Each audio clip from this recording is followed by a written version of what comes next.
Hi all, welcome back to Shweta's vlog. ನಾವಿವತ್ತು ಜಯಲಕ್ಷ್ಮೀಪುರಂ ಹತ್ರ ಇರೋ ನೂಡಲ್ಸ್ ಥಿಯರಿಗೆ ಹೋಗ್ತಾ ಇದ್ದೀವಿ. ಇಲ್ಲಿ ಡಂಪ್ಲಿಂಗ್ಸ್ ಶೂಶಿ ತುಂಬ ಚೆನ್ನಾಗಿರುತ್ತೆ. ಯಾರಿಗಾದ್ರೂ ಶೂಶಿ ಇಷ್ಟ ಇದ್ದರೆ ಇಲ್ಲಿ ಟ್ರೈ ಮಾಡಿ.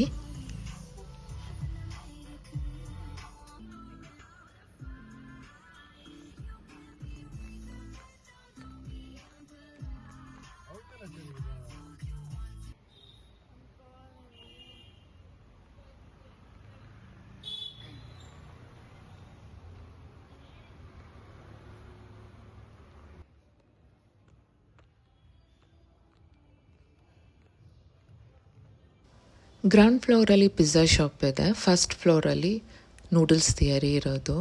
ಮನೋಗ್ ನನಗೆ ಶೂಶಿ ಅಂದರೆ ತುಂಬ ಇಷ್ಟ, ತುಂಬ ಎಕ್ಸೈಟ್ ಆಗಿಬಿಟ್ಟಿದ್ದಾಳೆ.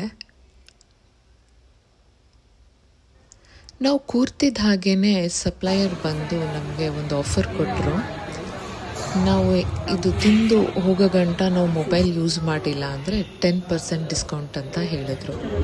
ಅಲ್ಲೆಲ್ಲರನ್ನೂ ನೋಡಿದ್ವಿ, ಯಾರೂ ಮೊಬೈಲ್ ಕೊಡಲಿಲ್ಲ, 10% ಡಿಸ್ಕೌಂಟು ತೊಗೊಳ್ಳಿಲ್ಲ.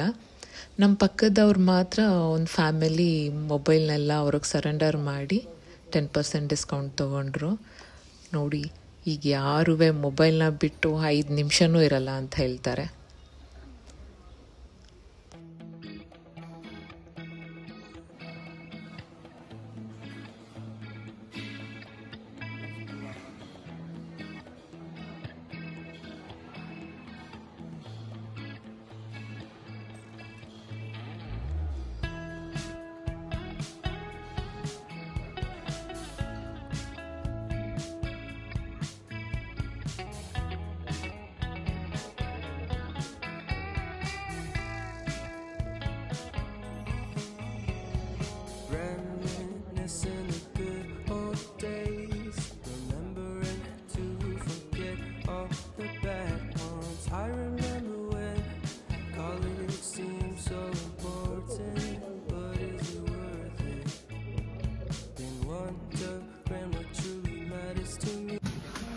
ನಮ್ಮ ರೋಡಲ್ಲಿ ತುಂಬ ಎತ್ತರವಾಗಿ ಮರ ಬೆಳೆದಿತ್ತು. KB ಅವ್ರಿಗೆ ಕಂಪ್ಲೇಂಟ್ ಮಾಡಿದ್ರೆ ಅವ್ರು ಬಂದು ಈ ಥರ ಕಟ್ ಮಾಡ್ತಾರೆ. ಮಳೆ ಟೈಮಲ್ಲಿ ತುಂಬ ಎತ್ತರವಾಗಿರೋ ಮರ ವಯರಿಗೆ ಟಚ್ ಆದರೆ ಕರೆಂಟ್ ಹೊಡೆಯೋ ಚಾನ್ಸಸ್ ಇರುತ್ತೆ. ಹಾಗಾಗಿ ನಿಮ್ಮಲ್ಲೇನಾದರೂ ಈ ಥರ ಪ್ರಾಬ್ಲಮ್ ಇದ್ದರೆ KB ಅವ್ರಿಗೆ ಕಂಪ್ಲೇಂಟ್ ರಿಜಿಸ್ಟರ್ ಮಾಡ್ಕೊಳ್ಳಿ. ನಾನಿವತ್ತು healthy dry fruit chocolate barfi recipe share ಮಾಡ್ತೀನಿ. ಅದಕ್ಕೆ ಬೇಕಾಗಿರೋದು 1 ಕಪ್ ಬಾದಾಮಿ, 1 ಕಪ್ ಗೋಡಂಬಿ, 1.5 ಕಪ್ಪು ಡೇಟ್ಸು, ಪಿಸ್ತಾ ಅರ್ಧ ಕಪ್ಪು, ಅಂಟು,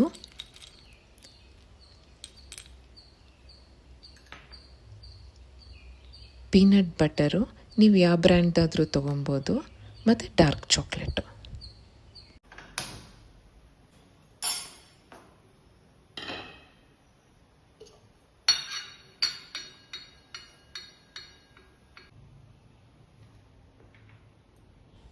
ಫಸ್ಟು ಒಂದು ಪ್ಯಾನ್ಗೆ 1 ಸ್ಪೂನ್ ತುಪ್ಪ ಹಾಕ್ಕೊಂಡು ಅಂಟನ್ನ ಹುರ್ಕೊಬೇಕು.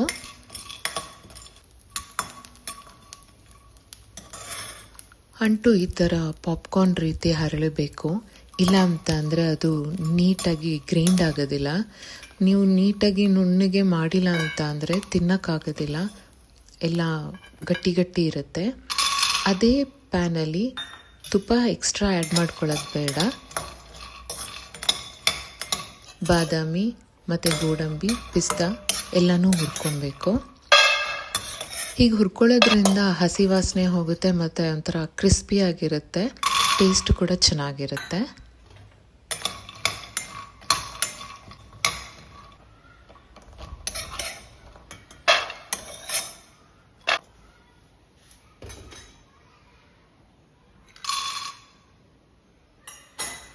ಸ್ವೀಟ್ಸ್ ಇಷ್ಟಪಡೋರು ಇದನ್ನು ಮಾಡ್ಕೊಬೋದು. ಹೆಲ್ದಿ ವರ್ಷನ್ ಕೂಡ, ಯಾವುದೇ ಶುಗರ್ ಆ್ಯಡ್ ಆಗಿಲ್ಲ ಇದರಲ್ಲಿ. ಡಾರ್ಕ್ ಚಾಕ್ಲೇಟು ಆ್ಯಕ್ಚುಲಿ ಒಳ್ಳೆಯದು ಅಂತ ಹೇಳ್ತಾರೆ, ಹಾಗಾಗಿ ನಾನು ಡಾರ್ಕ್ ಚಾಕ್ಲೇಟ್ ಯೂಸ್ ಮಾಡಿದ್ದೀನಿ. ಕಂಪ್ಲೀಟ್ ಕೂಲ್ ಆಗಬೇಕು.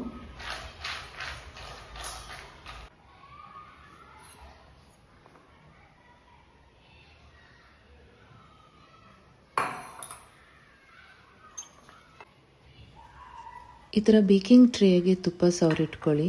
ಬರ್ಫಿ ನಮಗೆ ನೀಟಾಗಿ ಕಟ್ಟಾಗಿ ಬರುತ್ತೆ. ಪ್ಲೇಟಲ್ಲಾದರೂ ಮಾಡ್ಬೋದು, ಬೇಕಿಂಗ್ ಟ್ರೇಲಾದರೂ ಮಾಡ್ಬೋದು, ಮೋಲ್ಡಲ್ಲಾದರೂ ಮಾಡ್ಬೋದು. ನಿಮ್ಮ ಹತ್ರ ಯಾವ್ದು ಅವೈಲಬಿಲಿಟಿ ಇದೆ ಅದರಲ್ಲಿ ಮಾಡ್ಕೊಳ್ಳಿ. ನೋಡಿ, ಅಂಟನ್ನ ಈ ಥರ ನೀಟಾಗಿ ಚೆಚ್ಕೊಂಡು ಪುಡಿ ಮಾಡ್ಕೊಬೇಕು. ಇಲ್ಲಾಂದರೆ ನಾನು ಆಗಲೇ ಹೇಳ್ದಂಗೆ ಅದು ಗಟ್ಟಿ ಇದ್ದರೆ ತಿನ್ನೋಕ್ಕೆ ಚೆನ್ನಾಗಿರೋದಿಲ್ಲ. ಡ್ರೈ ಫ್ರೂಟ್ಸ್ ಎಲ್ಲ ತಣ್ಣಗಾಗಿದೆ. ಇವಾಗ ಇದನ್ನು 2 ಬ್ಯಾಚಲ್ಲಿ ಪುಡಿ ಮಾಡ್ಕೊಬೇಕು. ನೀವು ಹೇಗೆ ಪುಡಿ ಮಾಡಬೇಕು ಅಂದರೆ ಆಫ್ ಆನ್ ಆ ಥರ ಮಾಡಬೇಕು. ಇಲ್ಲ ಅಂತ ಅಂದರೆ ಡ್ರೈ ಫ್ರೂಟ್ಸಲ್ಲಿ ಆಯಿಲ್ ರಿಲೀಸ್ ಆಗಿಬಿಟ್ರೆ ಚೆನ್ನಾಗಿರೋದಿಲ್ಲ.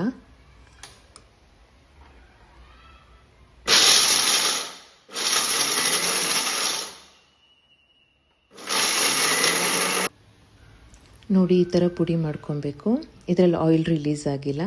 ಇದಕ್ಕೆ ನಾವು ಅಂಟು ಹಾಕ್ಕೊಂಡು ಇನ್ನೊಂದು ಸ್ವಲ್ಪ ಗ್ರೈಂಡ್ ಮಾಡ್ಕೊಬೇಕು.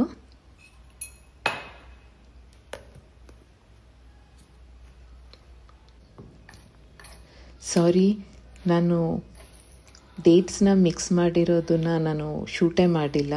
ಡೇಟ್ಸ್ನ ಮಿಕ್ಸ್ ಮಾಡಿ ಗ್ರೈಂಡ್ ಮಾಡಿದ್ರೆ ಈ ಥರ ಆಗುತ್ತೆ. ಅದಾದಮೇಲೆ ನಾವು ಇದಕ್ಕೆ ಪೀನಟ್ ಬಟರ್ನ ಆ್ಯಡ್ ಮಾಡಿಕೊಂಡು ಮತ್ತೆ ಗ್ರೈಂಡ್ ಮಾಡಬೇಕು.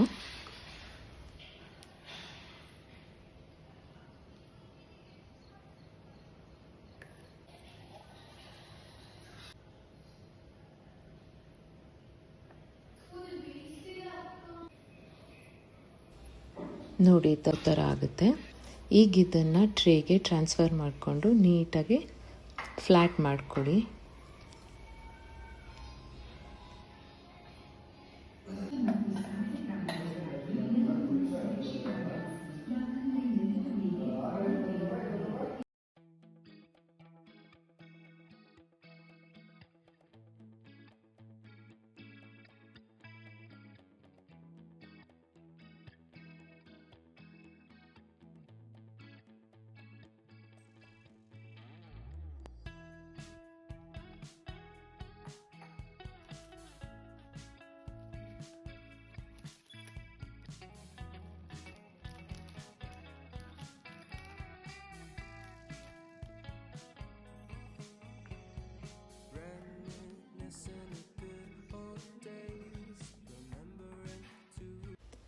ಈಗ ಚಾಕ್ಲೇಟ್ನ ಮೆಲ್ಟ್ ಮಾಡ್ಕೊಳ್ಳೋಣ. ಚಾಕ್ಲೇಟ್ನ ಡಬಲ್ ಬಾಯ್ಲಲ್ಲಿ ಮೆಲ್ಟ್ ಮಾಡಬೇಕು. ಇಲ್ಲ ಅಂತಂದರೆ ನೀವು ಡೈರೆಕ್ಟ್ ಪ್ಯಾನಲ್ಲಿ ಮೆಲ್ಟ್ ಮಾಡೋಕ್ಕೆ ಹೋದರೆ ಅದು ಸೀಕೊಂಬಿಡುತ್ತೆ. ಈ ಥರ ಡಬಲ್ ಬಾಯ್ಲಲ್ಲಿ ಮೆಲ್ಟ್ ಮಾಡ್ಕೊಳ್ಳಿ.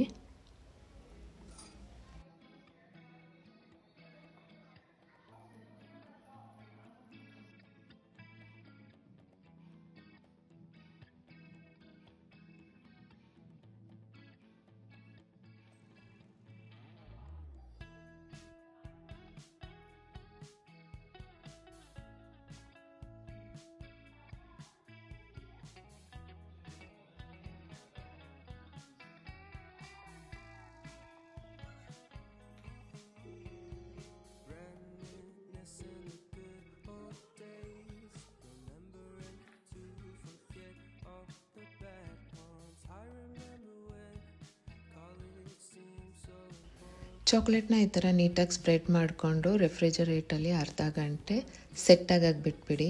ಇಲ್ಲ ಅಂತಂದರೆ ಅದು ಕಟ್ ಮಾಡೋದಕ್ಕಾಗೋದಿಲ್ಲ.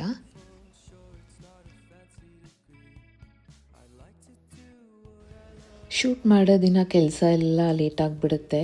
ಇವತ್ತು ಲಂಚ್ ಪ್ರಿಪೇರ್ ಮಾಡೋದು ಲೇಟ್ ಆಗೋಯ್ತು. ಅದಕ್ಕೆ ಹೇಮಂತ್ ಮತ್ತು ಮನೋಜ್ಞ ನನಗೆ ಹೆಲ್ಪ್ ಮಾಡ್ತಾ ಇದ್ದಾರೆ. ಇವತ್ತು ಲಂಚಿಗೆ ಬಂದು ನಾನು ಸೊಪ್ಪಿನ ಸಾರು ಮಾಡಿದ್ದೆ. ಅದಕ್ಕೆ ಎಗ್ ಫ್ರೈ ಮಾಡಿದ್ದೀನಿ.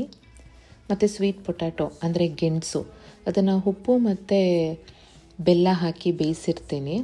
ಅದು ಸಿಪ್ಪೆ ಎಲ್ಲ ತೆಗೆದುಬಿಟ್ಟು ನೀವು ಅದಕ್ಕೆ ಚಾಟ್ ಮಸಾಲ ಹಾಕ್ಕೊಂಡು ತಿನ್ನಿ, ಚೆನ್ನಾಗಿರುತ್ತೆ. ಒಂದು ಸಲ ಟ್ರೈ ಮಾಡಿ.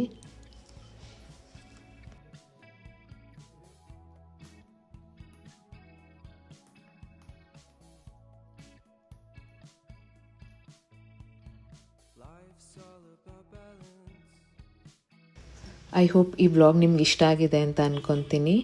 ನೆಕ್ಸ್ಟ್ ವ್ಲಾಗಲ್ಲಿ ನೀವು ಯಾವ ಟಾಪಿಕ್ ಬಗ್ಗೆ ವ್ಲಾಗ್ ಮಾಡಬೇಕು ಅಂತ ಕಮೆಂಟ್ ಸೆಕ್ಷನಲ್ಲಿ ಮೆನ್ಷನ್ ಮಾಡಿದ್ರೆ ನಾನು ಆ ಟಾಪಿಕ್ ಬಗ್ಗೆ ವ್ಲಾಗ್ ಮಾಡೋಕ್ಕೆ ಟ್ರೈ ಮಾಡ್ತೀನಿ.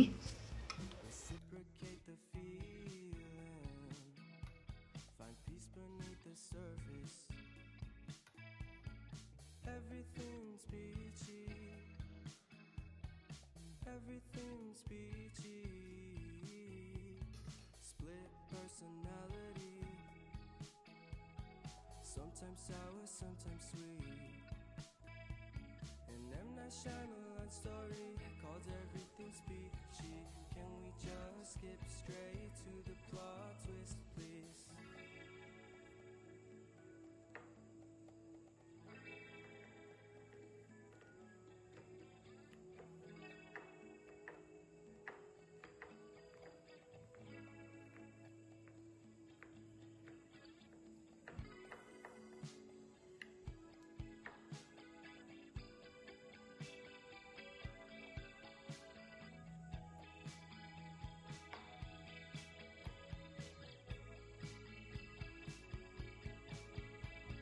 Split personality.